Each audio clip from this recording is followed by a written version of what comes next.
አዳነች አቤቤ አይኖቻቸውን እያጉረጠረጡ ደግሞም እየተቆጡ የሚናገሩት መፈንቅለ መንግስት እንዳይደረግብን መጸለይ ያለባችሁ እያሉ ነው። የሰበሰቧቸውን ፓስተሮች መንግስታችሁን ታደጉ በማለትም ይደመጣሉ። አብይ አህመድ ከዓመታት በፊት የኢትዮጵያ እናቶች ይጸልዩልኛል እያሉ የኢትዮጵያ እናቶችን ደም እያስለቀሱ ቀጥለዋል። እናም መጨረሻ ላይ የኦሮሞ ሕዝብ መንግስትህን አድን ብለው ወደ መቀስቀስ ገብተዋል። አዳነች አቤቤ የአዲስ አበባ ሕዝብ ጸሎቴ ብርታቴ ነው እያሉ ከርመው የኢቫንጀሊካል ፓስተሮች ስልጣናቸውን እንዳይፈነቀል ጸልዩ ብለው በመቆጣት ላይ ናቸው።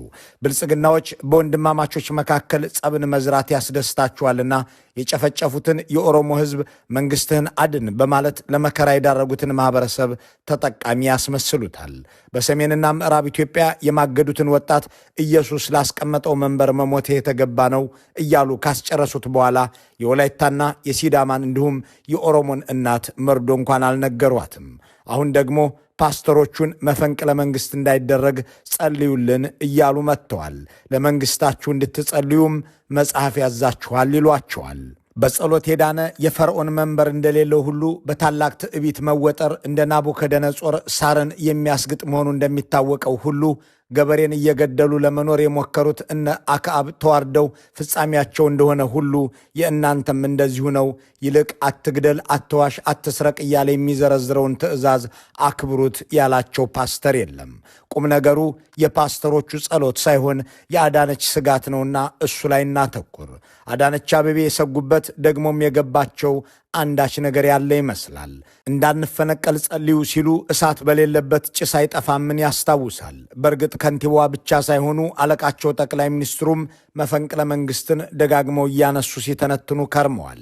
በኢትዮጵያ መሪዎች ታሪክ መፈንቅለ መንግስትን በአደባባይ እያነሳ አልፈነቀልም ያለም ሆነ እንዳልፈነቀል ጸልዩልኝ ያለ ከአብይና አዳነች አቤቤ ውጪ ተሰምቶ የሚታወቅ የለም። የከሸፈ መፈንቅለ መንግስትን ሳይቀር የታህሳስ ግርግር ብለው አሳንሰው የሚጠሩ ሰዎች በነገሱበት መንበር ላይ የተቀመጡት የዘመናችን ገዢዎች መፈንቅለ መንግስትን በሪፐብሊካን ጋርድ ብቻ ሳይሆን በጸሎትም ለመመከት የቆረጡ ይመስላሉ።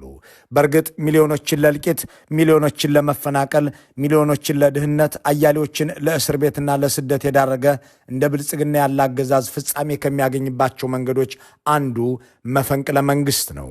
አገዛዙ የሚተማመነው በዘርና በሰፈር ልጅ በጥቅምና በወንጀል ባሰባሰባቸው የስልጣን ዘበኞቹ ቢሆንም ይህ ግን ከፍንቀላ እንደማያድን ቅርብ ቤተሰቦቻቸው የፈነቀሏቸው የዓለም መሪዎች ምስክር ናቸው። ባለፉት 75 ዓመታት ውስጥ ዓለም ከ245 በላይ የተሳኩ መፈንቅለ መንግስቶችን አካሂዳለች። ከዚህ ውስጥ ከ100 በላይ የሚሆኑት የአፍሪካ ድርሻ ናቸው። አህጉሪቱ ካላት 54 ሀገር መካከል መፈንቅለ መንግስት ያልተሞከረው በ9 ብቻ ነው። 45ቱ ሀገራት የተሳካም የከሸፈም የመፈንቅለ መንግስት ሙከራ አካሂደዋል ይላሉ በጉዳዩ ላይ ጥናት ያደረጉት አሜሪካውያኑ ተመራማሪዎች ጆናታንና ክላይተን። ከእነዚህ ውስጥ 4ቱ ደግሞ በኢትዮጵያ የተፈጸሙ ናቸው። እንዲህ ያለው ነገር ከቅርብ ጊዜያት ወዲህ በአፍሪካ በተደጋጋሚ የሚታይ ሆኗል። ይህ የስልጣን መንገድ በየትኛውም መልኩ የማይበረታታ የአፍሪካውያንንም ችግር ከድጥ ወደ ማጥ የከተተ ለአዳዲስ ኢኮኖሚያዊና ፖለቲካዊ ችግሮች የዳረገ ነውና ሊደገፍ አይችልም። እንዲህ ያለ ክፉ ውጤት ያለውን መፈንቅለ መንግስት መፈጸም በኢትዮጵያ እንግዳ እንዳልሆነ የሚያውቁት አብይ አህመድ ደጋግመው ካነሱት ጉዳይም አንዱ እሱ ሆኗል። የግብፅ ፕሬዝዳንት የነበረውን መሐመድ ሙርሲን ሰራዊቱ ሲበላው አይቼ ትምህርት ወሰድሁ ሲሉ ተደምጠዋል። ልንፈነቀል እንችላለን ብለውም ቃል በቃል ተናግረዋል። እንደገና ደግሞ በ1953 የተሞከረውንና በርካታ አርበኞችን ሳይቀር ባለስልጣናትንም የጨፈጨፉበትን ታሪክ በማስታወስ ያመለጠ ዕድል ነው በማለት በመፈንቅለ መንግስት ሲቆጩ ተሰምተዋል። አሁን ደግሞ ተራው የእኛ ሊሆን ይችላል ያሉ ይመስል ሰይፍን በጸሎት እንመክት እያሉ ነው። ሁሉንም ነገር የሚፈሩት ከመፍራታቸውም የተነሳ በርካታ ባለስልጣናትን በየመስሪያ ቤቱ የሚቀያይሩት የደህንነትና መከላከያ መሪዎችን በየዓመቱ የሚቀይጡት ከዚሁ የመፈንቅለ መንግስት ስጋታቸው አንጻር መሆን ይኖርበታል። ግብፅ ሙርሲ በከፍተኛ የህዝብ ድምፅ ነው የመጣው። በህዝብ ድምፅ ነው የመጣው።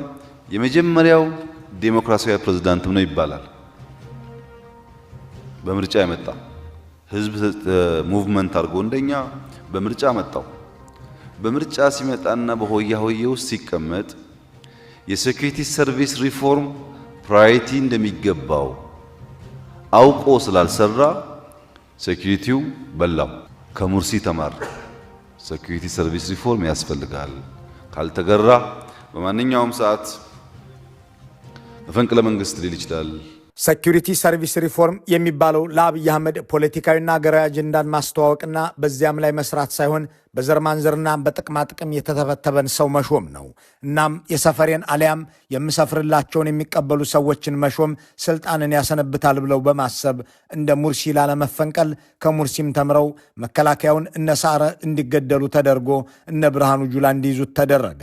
ፌዴራል ፖሊስ በነ ደመላሽ፣ ደህንነት መስሪያ ቤቱ በነ ሲሳይ ቶላ፣ አዲስ አበባ ፖሊስ በነ ቶፊቅ መዲድ እንዲዘወር ማድረግን ነው።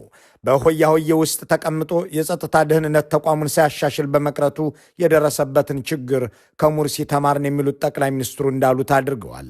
የግብፁ መሐመድ ሙርሲ ፍንቀላ የገጠመው ተመርጫለሁ ህዝብ የሚወደኛል ብሎ በመቀመጡ ነው የሚሉት አብይ ያኔ ነቢያችን ሙሴያችን በሚባሉበት ሰሞን ከአገሪቱ ብሔራዊ አጀንዳዎች ሁሉ ቅድሚያ የሰጡት ጉዳይ መከላከያ መሆኑን ደጋግመው ሲናገሩ ነበር። በዚህም በመጀመሪያዎቹ 6 ወራት የሰራዊቱን አዛዦች በራሳቸው ታማኞች በመሙላት የማይወዷቸውንና ያሰጋሉ ያሏቸውን ሰዎች በጡረታ በማስወጣት የራሳቸውን የጠባቂዎች ዘብ በማቋቋም አሳለፉ። በእርግጥ እሳቸው ይህንን ሪፎርም ሲሉ ነው የሚጠሩት። የጸጥታ ተቋማት ማሻሻያ የሚሉት እንደ ሙርሲ ላለመበላት የተከተሉትን ዘዴ ነው። በእርግጥ የትኛውን መሪ እንዲህ ያሉ አደጋዎችን ለመከላከል መሰል እርምጃዎችን መውሰዱ የማይጠበቅ አይደለም የሚሉ አንድ የሰራዊቱ የቀድሞ መኮንን የኢትዮጵያ ጠቅላይ ሚኒስትር ግን ልምድና አቅም የነበራቸውን ሰዎች በማባረርና በመሻር ለአገር ሳይሆን ለእሳቸው ታማኝ የሆኑ ሰዎችን ከጡረታ ቤታቸው ጭምር እያመጡ መደቡ። ይህም በመስሪያ ቤቱ ውስጥ ተረጋግቶና በአንድ ቦታ ሰንብቶ ስራ እንዳይሰራ አደረገ ሲሉ ይናገራሉ። ጠቅላይ ሚኒስትሩ ጄኔራሎችን በአንድ ኃላፊነት ላይ እንዳይቆዩና ከሌሎች አባሎችም ጋር የበለጠ ተለማምደው ክፉ እንዳያስቡ ይሰጋሉ ሲሉም ያክላሉ። በእርግጥ ይህንን በዝርዝር ስንፈትሸው የመኮንኑ አስተያየት ልክ ሆኖ እናገኘዋለን። ለአብነት ፊልድ ማርሻል ብርሃኑ ጁላ በብልጽግና ዘመን የተሾሙ 3ኛው ኢታማዦር ሹም ናቸው። ምክትል ኢታማዦር ሹም በተደጋጋሚ ተቀያይሯል። የመምሪያ ኃላፊዎች በተደጋጋሚ ተሹመው ተሽረዋል። ለአብነት የሰራዊቱ የጀርባ አጥንት ናቸው ከሚባሉት መምሪያዎች መካከል የመረጃ ዋና መምሪያን እንውሰድ። ይህ ክፍል የሰራዊቱ የስለላና ደህንነት ክፍል በመሆኑ ልምድና በቦታው ላይ መሰንበትን ግድ የሚል ነበር የሚሉት አንድ መኮንን ባለፉት 6 ዓመታት ግን 5 ጄኔራሎች እንደተቀያየሩበት ያብራራሉ። ሌላኛው የሰራዊቱ አንጓ የሆነው የዘመቻ ዋና መምሪያ በ6 ዓመታት ውስጥ 6 ጄኔራሎች ተለዋውጠውበታል። ሰራዊቱ ካሉት 8 መምሪያዎች ውስጥ ኃላፊው ያልተቀየሩት የሎጂስቲክስ ዘርፉን የሚመሩት ጄኔራል ብቻ መሆናቸውን ኢትዮ ፎረም ያገኘው መረጃ ያሳያል። እንዲህ ባለ መልኩ ዓመት ባልሞላ ጊዜ ውስጥ የመምሪያ ኃላፊዎች የሚቀያየሩት ወታደራዊ መፈንቅለ መንግስት እንዳያጋጥም ለመከላከል መሆኑን የሚያነሱት ቀደም ሲል እማኝ ያደረግናቸው መኮንን ጠቅላይ ሚኒስትሩ ከሙርሲ ተምረው የሚፈጽሙት ተግባር መሆኑን ይናገራሉ። ይህ ሁሉ ተደርጎ ወታደራዊ መፈንቅለ መንግስት የሚያጋጥምበት ክስተት ቢፈጠርስ የሚል ጥያቄ ቢነሳ ግን ጠቅላይ ሚኒስትሩ ምላሽ አላቸው። የእልቂት ትራጀዲ እንፈጥራለን። በፌዴራል አሁን ባለው ኢትዮጵያ ውስጥ መፈንቅለ መንግስት ማሰብ እብደት ነው፣ አይሆንም።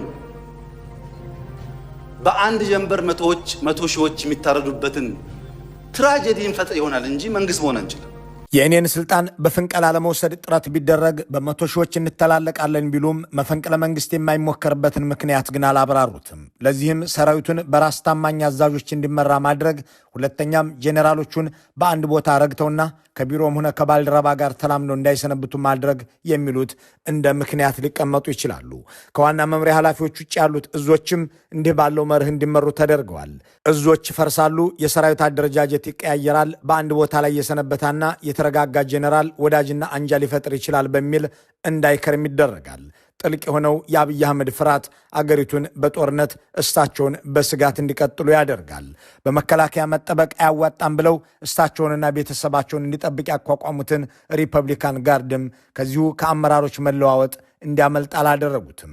በቅርቡ በኒጀርም ሆነ በጋቦን በፕሬዝዳንቶቹ የጥበቃ ዘብ አዛዦች ፍንቀላ ከመካሄዱ በፊት እንዲህ ያለ አደጋ ከቅርብም እንደሚመጣ ያወቁት ጠቅላይ ሚኒስትር አብይ የሪፐብሊካን ጋርዳቸውን አዛዦች በተደጋጋሚ ቀያይረዋል። አሁን ደግሞ ቶፊቅ መዲድ የተሰኘውን የጠባቂዎቻቸውን አለቃ ከቤተ መንግስት አውጥተው ፒያሳ ወደሚገኘው ፖሊስ ኮሚሽን ልከዋቸዋል። ወታደራዊ አዛዦቹ ወደ ጎንም ሆነ ወደ ታች ስር እንዳይሰዱ ከሚደረገው እንዲህ ያለው መላ በተጨማሪ ጄኔራሎች ከፖለቲከኞች ጋር እንዳይስማሙ ማድረግም ሌላኛው ስልት ተደርጎ መወሰዱን የሚያነሱ አንድ የመስሪያ ቤቱ ባልደረባ ለአብነት የኦሮሚያ ክልል ርዕሰ መስተዳድር ሽመልስ አብዲሳና ፊልድ ማርሻል ብርሃኑ ጁላ በተካረረ ጸብ ውስጥ እንዲቆዩ የተደረጉበት ምክንያት ይነሳል። የትኛውም ጄኔራል ተመስገን ጥሩነህን ማነጋገር ወይም ማማከር አይችልም የሚለውም ይቀጥላል።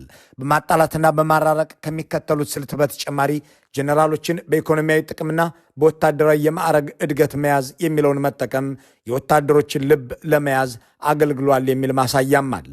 ለአብነት ጠቅላይ ሚኒስትሩ ስልጣን ከያዙ በኋላ ወታደራዊ የማዕረግ እድገት ያልተሰጠው በ2015ና በ2015 ብቻ ነው የሚሉ አንድ የተቋሙ ባልደረባ በ2012ና በ2014 ብቻ ከ170 በላይ ሰዎች ከብርጋዴር ጄኔራል እስከ ሙሉ ጄኔራል ማዕረግ ተሰጥቷቸዋል ይሉና ወታደራዊ ሹመት በየዓመቱ እንደገና በተደጋጋሚ ይመጣል ይላሉ። ከዚህ በተጨማሪ መሬት፣ ቤት፣ ደሞዝና መሰል ጥቅማ ጥቅሞች እንደተበረከተላቸው በማንሳት ጠቅላይ ሚኒስትሩ ይህንን ሁሉ የሚያደርጉት ክፉ ሐሳቢዎችን ከዚህ በላይ ምን እንዳደርግላችሁ ትፈልጋላችሁ ለማለት ነው ሲሉም ያክላሉ።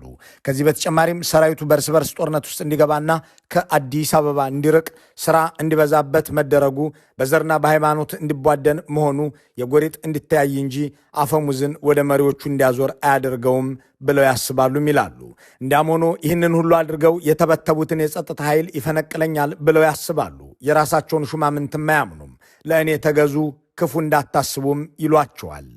ለውጥ ሲጀምር መጠንቀቅ ያለባቸው ጥቂት ኤሪያዎች አሉ። አንደኛ ወታደሩ ነው። ወታደር እንደ አፍሪካ ባሉ ሀገራት ውስጥ ህገ መንግስት፣ ስርዓት፣ ተቋም በቅጡ የሚቀበልና የሚያምን ካልሆነ ለውጥ ሲመጣ ትንሽ ያስቸግራል።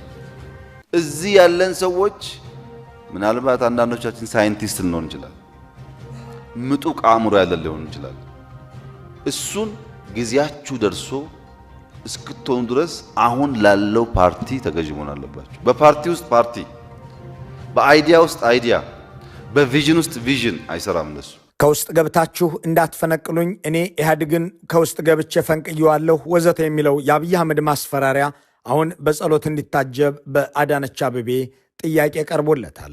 ጠቅላይ ሚኒስትር አብይ ቢያጋጥመኝ ብለው ከሚሰጉት መፈንቅለ መንግስት ለመዳን ብለው የዘየዷቸውንና ቀደም ሲል የጠቀስናቸውን ሴራዎችም ሆነ የከንቲባዋን ፓስተሮች መንበሩን ይታደጉታል ወይ የሚልን ጥያቄ ያነሳንላቸው የጸጥታ ጉዳዮች ታዛቢዎች የተለያዩ ምላሾችን ሰጥተውናል። መፈንቅለ መንግስት የህዝብን ትከሻ ለሌላ አምባገነናዊ ስርዓት መሸከሚያነት የሚያመቻች የማይመረጥ መንግስታዊ መለወጫ ዘዴ ነው።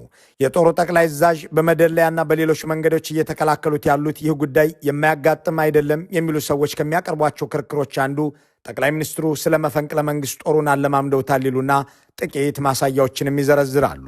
በክልሎች ሰራዊታቸውን ልከው ክልላዊ መንግስትን ፈንቅለዋል የሚሉት እነዚህ አስተያየት ሰጪዎች በሶማሌ ክልል አብዲ ኢሌንና ካቢኔውን ፈንቅለዋል፣ በጦርነትም ቢሆን የትግራይን ክልላዊ መንግስት ሄዶ የፈነቀለው ጦሩ ነው ሲሉ ያስታውሳሉ።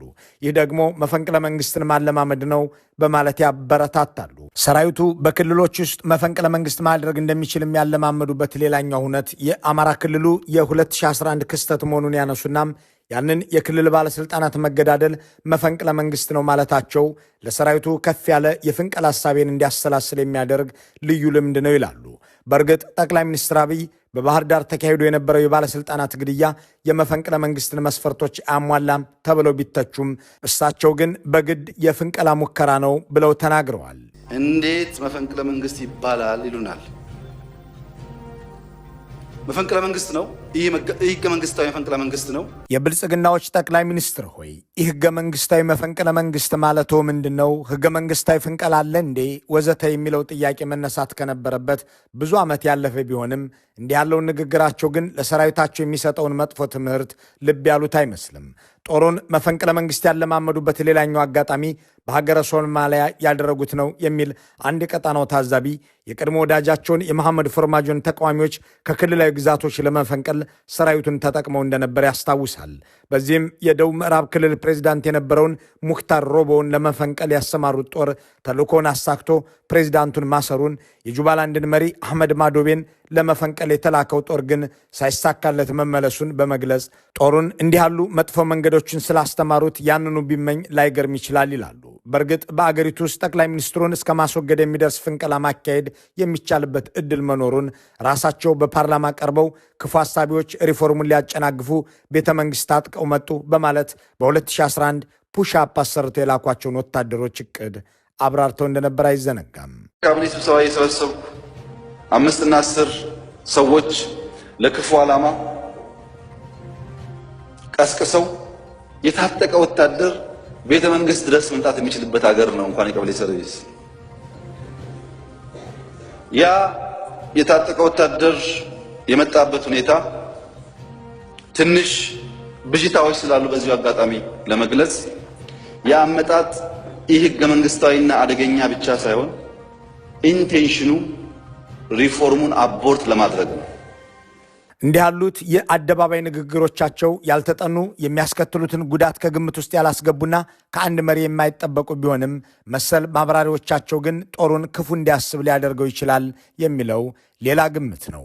በሌላ በኩል ብዙ ጊዜ መፈንቅለ መንግስቶች የሚደረጉት የአገሩ መንግስት በህዝብ እንደተጠላ በጀኔራሎች ሲታመን ነው የሚል መላምት ያላቸው ሰዎች ወይም ጦሩ በውጊያ ሲሰላች ነው የሚሉ ሰዎች የብልጽግናው መንግስት የሚደርስበትን ተቃውሞ ያስተዋሉ መኮንኖች ህዝባዊ ቅቡልነት ለማግኘት ሲሉ ሊያደርጉት ይችላሉ ይላሉ። በአብዛኛው አንድ ግለሰብ ፈላጭ ቆራጭ ሆኖ በአገሪቱ ውስጥ በአድራጊ ፈጣሪነት ሲቀጥል የመንግስት ፍንቀላዎች እንደሚደረጉ የሚያነሱ ሰዎች ደግሞ በአሁኑ ወቅት በኢትዮጵያ ያለው ሁኔታ ይህንን እንደሚፈቅድ አብራርተዋል። ከዚህ በዘለለም ጠቅላይ ሚኒስትሩ የሚቆጩባቸውን የኢትዮጵያ መንግስት ፍንቀላ ታሪኮች ስናክልበት የበረታ መኮንን እንደ ንዋይ ልጆች እንዲያደርግ የሚጋብዘው ነው።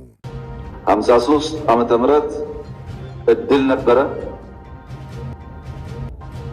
እነ መንግስቱ ንዋይ እነ ወርቅነህ ገበየሁ የሞከሩት ሙከራ የኢትዮጵያን የጉዞ መንገድ ሊቀይር ይችል ነበር። ሳንጠቀምበት ቀረን፣ ተበላሽ። የመፈንቅለ መንግስት ፍንቀላን በአደባባይ የሚያበረታቱ መሪ ከአሁን በፊት በይፋ የተሰሙ ባይሆንም የአሁኑ ጠቅላይ ሚኒስትር አብይ ግን በአፄ ኃይለሥላሴ ላይ የተሞከረው ፍንቀላ ያ እንደ ራስ አበበ አረጋይ ያሉ አርበኞችን የገደለ ሙከራ አለመሳካቱ የሚያስቆጭ ሆኖ የሚደመጥ ነው።